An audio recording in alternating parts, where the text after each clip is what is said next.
Hi, welcome back. In this video, we're going to go over the grease fittings and locations on a vehicle. Don't forget to subscribe and click the notification button. Let's get to it. Alright, we're going to start at the front of the vehicle, working from the driver's side, the left, all the way to the passenger side on the right. I've already greased everything on here. On my truck, there is 10 grease points to grease. So we're going to start right on the driver's side wheel, the left side. You're going to have an upper ball joint that's going to have a grease fitting right on the top. And then the next grease fitting you're going to want to do is the tie rod end.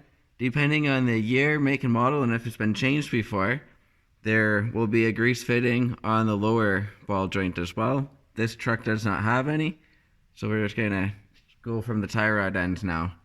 So you have one grease fitting right on the top of the tie rod end there. And then the easiest way is to just follow the tie rod end. And then these are aftermarket. So there's another grease fitting where it screws onto the steering linkage. So you're going to grease that one. And then right at the pitman arm, it's kind of hard to see. Here's the steering box right here, the pitman arm. There is a grease fitting right on the top, up in that location. So then from there, we're going to follow the steering linkage heading towards the passenger side or the right side of the vehicle. And there is another arm here, and there's a grease fitting right up on the top. You just kind of get in, and it's right there. And then we're going to go towards the front of the vehicle, and there's a grease fitting on the top of this, right up on the side, right where my finger is, kind of where it's a little greasy. And then we're going to come back down, follow the arm. And then this is the beginning of the passenger side or right side tie rod end. So we're going to grease there. And then we're going to follow that tie rod end all the way over. And then there's another grease fitting right up on the top. And then there's another grease fitting on the upper ball joint. And then this is still the stock wheel bear or ball joint on the bottom, and there's no grease fittings on it yet. And then one other spot that my truck has grease fittings is on the drive shaft.